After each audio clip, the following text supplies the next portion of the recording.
베드로전서 우리 2장 18절에서 25절까지의 말씀입니다. 우리 한 절씩 교독하시고 마지막 절 25절은 함께 읽겠습니다. 사원들아, 범사에 두려워함으로 주인들에게 순종하되 선하고 관용하는 자들에게만 아니라 또한 까다로운 자들에게도 그리하라.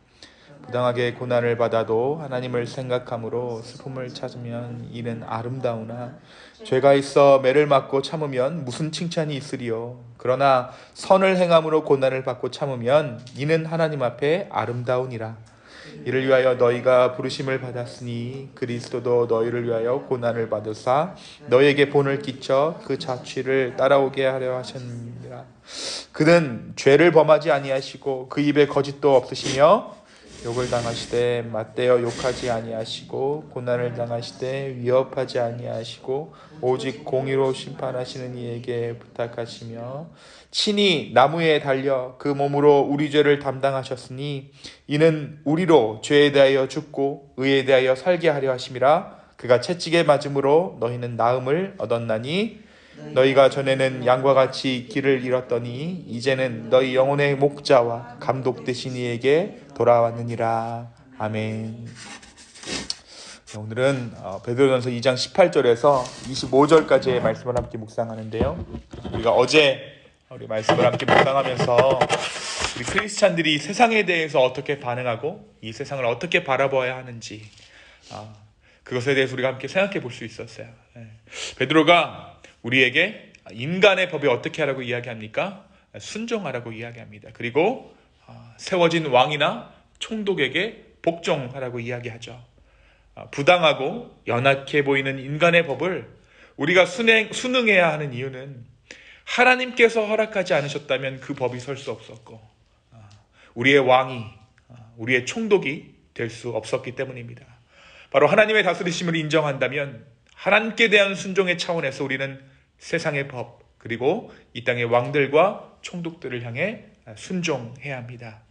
오늘 우리가 함께 읽은 베드로전서 2장 18절에서 25절의 말씀은 그리스도의 고난을 우리의 삶 가운데 새기는 인생은 어떠한 인생인가? 우리가 예수 그리스도를 따라가는 삶이다라고 우리가 입버릇처럼 이야기하지만 그 예수 그리스도를 따라가는 삶이란 과연 어떠한 모양으로 우리의 삶 가운데 드러나게 되는가에 대해서 오늘 말씀이 기록하고 있어요.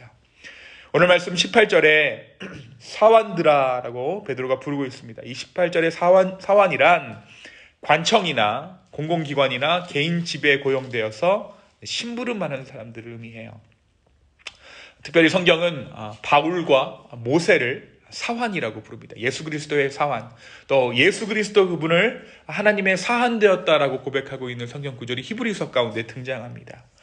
그러니까 순종하는 자들, 어떤 일을 맡아서 하는 자들, 그런 자들이 바로 이 사환들이죠. 근데 이 사환들에게 말하기를 주인들에게 순종하되 관용을 베푸는 주인들뿐 아니라 까다로운 주인들에게도 순종하라고 오늘 말씀이 기록하고 있어요. 우리가 경험한 대로라면, 저와 여러분의 삶 가운데 경험한 대로라면 관용을 베푸는 주인들에게 순종하는 것은 어려운 일이 아니죠. 그가 나에게 선다하였으므로 나도 그에게 충성을 다할 수가 있습니다. 그런데 까다로운 주인에게 순종하는 것은 사실 어려운 일이죠. 사실 그 일은 불가능에 가까운 일입니다. 까다로운 주인에게 순종하는 것. 까다로운 주인이란 그 까다로움 때문에 종으로 하여금 말을 듣지 않아도 되는 주인이라는 생각을 갖게 하기 때문이에요. 다시 말해 불순종의 명분을 주인이 제공하기 때문에 이 왕에게, 이 주인에게 순종할 수가 없는 거예요. 그 주인이 나한테 이렇게 대했기 때문에 내가 불순종하는 것은 당연하다라는 것이죠. 나의 불순종의 명분을 그 주인이 먼저 제공하고 있어요. 원인 제공자라는 거예요. 우리는 이 논리로 그에게 충성을 다하지 않습니다.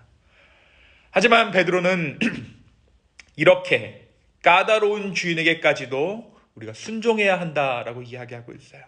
그리고 그 예를 예수 그리스도의 십자가 순환과 연결해서 설명하고 있습니다. 그러니까 까다로운 주인에게 순종하는 그 일이 예수님의 십자가에 못 박히심과 그 죽음과 같다라는 것이죠. 우리가 많은 고난을 당하지만 그 고난 중 많은 부분은 우리의 욕심이나 우리의 죄됨이 가지고 온 대가입니다. 하지만 때로는 정말 당할 수 없는 고난과 억울할 일을 당하기도 하죠. 베드로는 바로 이러한 고난이 하나님께 칭찬받을 만한 고난이고 아름답다라고까지 이야기하고 있어요. 오늘 말씀의 19절 그리고 20절 보니까 부당하게 고난을 받아도 하나님을 생각함으로 슬픔을 참으면 이는 아름다우나. 20절에 죄가 있어 매를 맞고 참으면 무슨 칭찬이 있으리요? 그러나 선을 행함으로 고난을 받고 참으면 이는 하나님 앞에 아름다우니라. 아름답다라는 거예요. 여러분, 아름답다라는 구절이 성경 가운데 어디 또 등장할까요? 네, 창세기에 보시면 하나님께서 세상을 창조하시고 무엇이라고 말씀하십니까? 좋았더라라고 말씀하세요. 그러니까 여기서 말씀하시는 이 우리가 까다로운 주인에게 참는 것이 어떠한 일이라는 것이죠? 창조하는 일이라는 거예요. 예수 그리스도로 말미암은 새 창조가 우리가 그 까다로운 주인들에게 순종함으로 말미암아 일어난다라는 것이죠. 예수 그리스도의 새 창조가 무엇입니까? 바로 구원의 일입니다. 영혼을 구원하는 그 일이 바로 그 까다로운 주인을 순종하는 가운데 일어난다라는 것이에요. 죄로 인해 망가져버린, 타락해버린 이 세상을 다시금 아름답게 하는 것, 그것이 바로 오늘 말씀이 기록하고 있는 까다로운 주인에게까지도 순종하는 마음입니다. 그리고 이러한 고난은 죄 없으신 예수 그리스도께서 이 세상의 죄를 짊어지신 십자가의 고난을 닮았다. 예수님은 죄가 없으심에도 불구하고 가장 큰 죄인 취급을 받으셨습니다.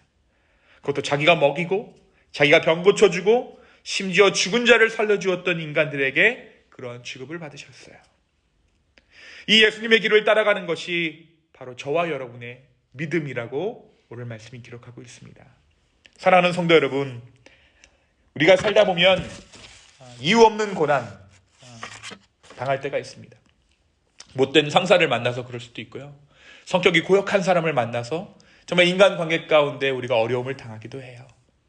이유 없는 어려움을 당해야 할 때 바로 그때가 가장 아름다움이 드러날 때입니다. 바로 그때 우리 삶에 있는 십자가의 흔적이 드러날 때예요. 믿음이란, 신앙이란 교회에서 예배를 잘 드리는 것으로 또 말씀을 몇 번씩 통독하고 묵상하는 것으로 드러나는 것이 아닙니다. 그러한 것들은 진짜 믿음이 드러날 때를 예비하는 것이죠. 대비한 준비예요. 믿음은 이유 없는 고난, 또 차마 순종할 수 없는 비인격적인 누군가를 향해 나의 마음을 숙이고 나의 주장을 내려놓을 때 드러나게 됩니다. 오늘 이 말씀이 저와 여러분이 구원에 이를 만한 믿음은 어떠한 믿음인지를 말해주고 있어요. 우리 흔히 예수님을 믿는 믿음으로 구원받는다라고 이야기하죠. 그죠? 오늘 말씀에 비추어 본다면 과연 나는 구원받을 믿음이 있습니까? 이 베드로의 말씀을 따라 나의 신앙을 점검해 볼 수 있는 저와 여러분 되기를, 나의 믿음을 점검해 볼 수 있는 저와 여러분 되기를 예수님의 이름으로 축원합니다. 또한 오늘 이러한 믿음은 반드시 열매를 맺는다라고 증언하고 있어요. 예수님의 순환, 그러니까 받지 않아야 할 고난을 당한 그 예수님의 고난이 교회라는 열매를 맺었습니다. 예수님의 죽음이 구원이라는 역사와 그 구원으로 말미암은 수많은 믿는 자들을 이 땅 가운데 있게 했어요. 오늘 이러한 순종, 까다로운 주인을 향해 행하는 이 순종 또한 열매 맺을 것입니다.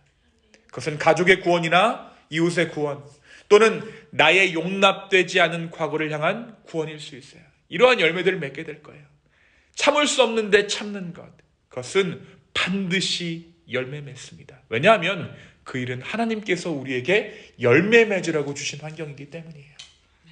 우리의 오래 참음, 우리의 인내가 구원이라는 열매를 맺을 수 있다는 것이 바로 우리에게 주어진 특권이자 은혜인 줄로 믿습니다. 우리가 예수 그리스도를 알지 못했다면 고난은 그저 죽음을 예표하는 고통, 그 이상도 그 이하도 아니기 때문입니다. 누가 감히 내가 고난받는데 하나님께서 영광 받으신다, 내가 고난받는데 영혼의 구원이 있을 것이다, 열매를 맺을 것이다 말할 수 있겠습니까? 바로 저와 여러분, 믿음이 있는 자들에게 그러한 특권을 허락해 주셨어요. 나의 고난이 잉태한 생명, 그 구원을 기대하는 저와 여러분의 오늘 하루 될 수 있기를 예수 그리스도의 이름으로 축원합니다. 이 시간 함께 기도하시겠습니다. 아버지, 오늘 우리의 마음을 드리며 우리의 상황들을 아버지 앞에 다시 한번 올려놓으며 주님께 기도하며 나아갑니다. 까다로운 주인에게 순종하는 종의 마음을 우리로 하여금 알게 하여 주시니 감사합니다. 날마다 억울한 순간 가운데 예수 그리스도를 묵상케 하시니 주여 감사합니다. 주님, 오늘 이러한 상황이 내 삶 가운데 닥칠 때에 아버지 하나님, 그럼에도 불구하고 우리가 감사할 수 있도록 인도하여 주십시오. 좋은 주인을 허락하신 것도 감사하지만 이 까다로운 주인을 우리 가운데 허락하신 것도 감사할 수 있도록, 구원의 선물을 우리 가운데 허락하신 것을 감사할 수 있는 오늘 하루 될 수 있도록 주여 우리의 마음을 붙잡아 주시고 우리의 생각을 주여 붙잡아 주시옵소서. 감사합니다. 이 모든 말씀 살아서 역사하시는 예수님의 이름으로 기도하였습니다. 아멘.